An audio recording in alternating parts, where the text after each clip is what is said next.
নমস্কাৰ সকলোকে শুভ প্ৰভাত জনাই আজিৰ ভিডিঅ'টো আৰম্ভ কৰিবলৈ ওলাইছোঁ। এতিয়া 6টা বাজিবলৈ কমেও 15 মিনিটমান সময় বাকী আছে আৰু এতিয়া মই ইমান ৰাতিপুৱাতে ওলাই আহিছোঁ আৰু এতিয়া মই গুৱাহাটীলৈ যাবলৈ বুলি ওলাই আহিছোঁ আৰু গুৱাহাটীৰ ক'ত যাম আৰু ইমান ৰাতিপুৱাই কিয় ওলাই আহিলোঁ আৰু ভিডিঅ'টোৰ শেষলৈকে আপোনালোকে গম পাব। আৰু এতিয়া মই এফালে গৈ আছোঁ NH31ত আৰু ৰাতিপুৱাই এই টেম্পুখনত উঠি ল'লোঁ। টেম্পুখনত অৱশ্যে সিমান মানুহ নাই। ৰাতিপুৱা শৰাইঘাটৰ দলঙৰ দৃশ্য দেখা পাই খুবেই ধুনীয়াকৈ গৈ আছোঁ আৰু এইফালে চাওক ৰাতিপুৱাৰ ৰঙা বেলিটো সেইফালে পাহাৰৰ ওপৰৰ পৰা ধুনীয়াকৈ ওলাই আছে। মই এতিয়া জালুকবাৰী আহি পালোঁ। জালুকবাৰীৰ টেম্পুখনৰ পৰা নামিলোঁ আৰু এইফালে এতিয়া বাছ আছে।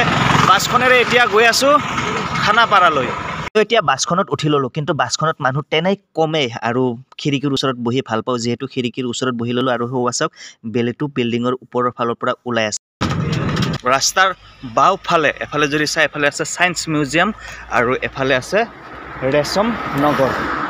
এইফালে চাওক ৰেশম নগৰ খানাপাৰা, ৰাস্তাটোৰ এইটো পাৰে আছে ৰেশম নগৰ আৰু সেইফালে যদি চাই সেইফালে আছে ছায়েন্স মিউজিয়াম। ছায়েন্স মিউজিয়ামৰ ভিতৰত থকা এই যুদ্ধৰ জাহাজখন চাওক ইমান ধুনীয়া লাগিছে আৰু এই যুদ্ধৰ জাহাজখনৰ বাহিৰেও বহুতো কিবা কিবি ধুনীয়া ধুনীয়া বস্তু ইয়াৰ ভিতৰত আছে চাবলগীয়া। ইয়াতে সোণালী ৰেশম উদ্যান আছে আৰু লগতে ইয়াতে যদি চাই আপোনালোকে বাণিজ্যিক কেন্দ্ৰও আছে ইয়াতে। মই মানে আজি খানাপাৰাত থকা আজি ESI হস্পিটেলখনত আহিছোঁ মোৰ কিছু বেমাৰ দেখুৱাবৰ কাৰণে।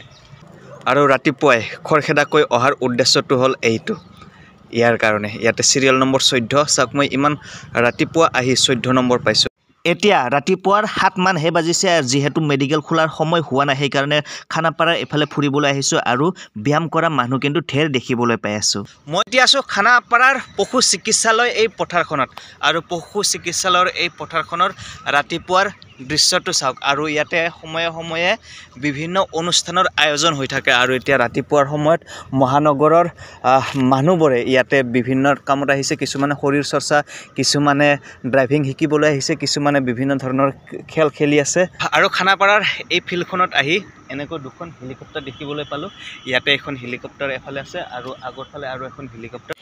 এইফালে এইখন হেলিকপ্টাৰ ৰখাই থোৱা হৈছে আৰু ইয়াৰ ঠিক ওচৰতে সেইফালে আন এখন হেলিকপ্টাৰ আছে। ঘৰৰ পৰা ৰাতিপুৱাই ওলাই আহিছোঁ কাৰণে চাহ খোৱা হোৱা নাছিল আৰু ইয়াতে আহি এই বাইদেউৰ দোকানত চাহ একাপ খাই ল'লোঁ। এতিয়া মই মেডিকেলৰ ইয়াতে অপেক্ষা কৰি আছোঁ সময় হোৱালৈকে আৰু মানুহ এজন দুজনকৈ আহি ইয়াতে গোট খাই আছে। ৰাতিপুৱা 5:30 বজাতে ওলাই আহিছিলোঁ আৰু এতিয়া 4 বাজি পাৰে হ'ল আৰু এতিয়া মোৰ লগত ঘড়ী নাই, কিন্তু বেলিটো চাই আপোনালোকে গম পাব এতিয়া। আৰু এইফালে চাওক আবেলিৰ বেলিটো ইতিমধ্যে 4 বাজি পাৰ হৈ গৈছে।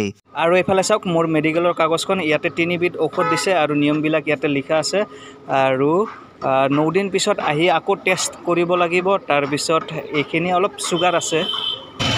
আজিৰ ভিডিঅ'টো চাই কেনেকুৱা পালে আপোনালোকে নিশ্চয় কমেণ্টত জনাব আৰু এতিয়া ঘৰলৈ যাবলৈ ওলাইছোঁ। 9 দিন পিছত আকৌ আহিব লাগিব আৰু আজিৰ ভিডিঅ'টো ইমানতে সমাপ্ত কৰিলোঁ। ধন্যবাদ।